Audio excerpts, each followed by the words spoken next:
ద్వితీయోపదేశకాండము 27వ అధ్యాయము. మోషేయు ఇశ్రాయేలీయుల పెద్దలను ప్రజలతో ఇట్లనిరి, నేడు నేను మీకు విధించుచున్న ధర్మమును మీరాచరింపవలెను.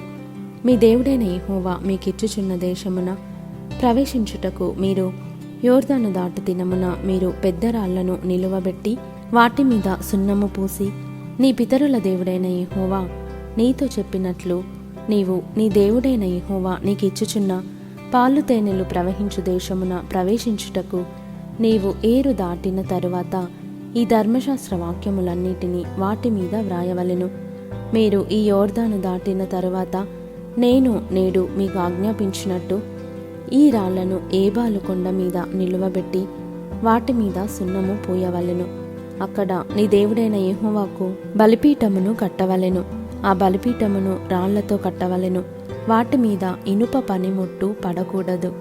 చెక్కని రాళ్లతో నీ దేవుడైన యెహోవాకు బలిపీఠమును కట్టి దాని మీద నీ దేవుడైన యెహోవాకు దహన బలుల నర్పింపవలెను.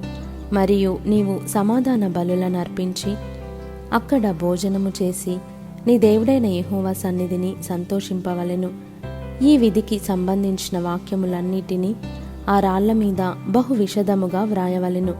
మరియు మోషేయు యాజకులైన లేవీయులను ఇశ్రాయేలీయులందరితో ఇట్లనిరి, ఇశ్రాయేలీయులారా, మీరు ఊరకొని ఆలకించుడి. నేడు మీరు మీ దేవుడైన యెహోవాకు స్వజనమైతిరి గనుక మీ దేవుడైన యెహోవా మాట విని నేడు నేను నీకు ఆజ్ఞాపించు ఆయన కట్టడలను ఆయన ఆజ్ఞలను గైకొనవలెను. ఆ దినమందే మోషే ప్రజలకు ఆజ్ఞాపించినదేమనగా, మీరు యోర్దాను దాటిన తరువాత షిమ్యోను, లేవి, యూదా, ఇశ్శాకారు, యోసేపు, బెన్యామీను గోత్రముల వారు ప్రజలను గూర్చి దీవెన వచనములను పలుకుటకై గెరిజీము కొండ మీద నిలువవలెను. రూబేను, గాదు, ఆషేరు, జెబులూను, దాను, నఫ్తాలి గోత్రముల వారు శాపవచనములను పలుకుటకై ఏబాలు కొండ మీద నిలువవలెను.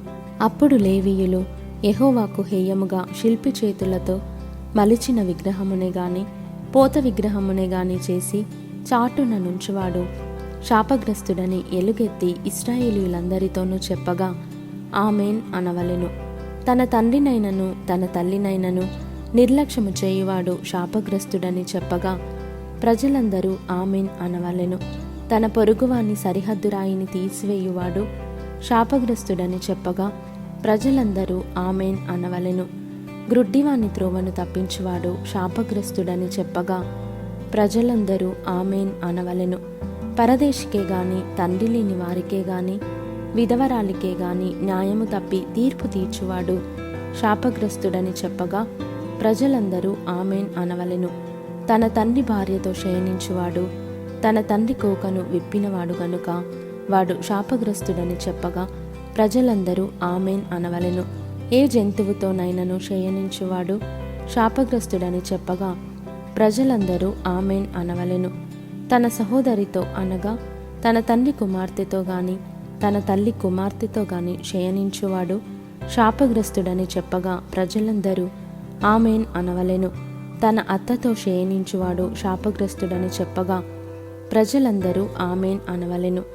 చాటున తన పొరుగువానిని కొట్టువాడు శాపగ్రస్తుడని చెప్పగా ప్రజలందరూ ఆమేన్ అనవలెను. నిర్దోషికి ప్రాణహాని చేయుటకు లంచము పుచ్చుకొనువాడు శాపగ్రస్తుడని చెప్పగా ప్రజలందరూ ఆమేన్ అనవలెను.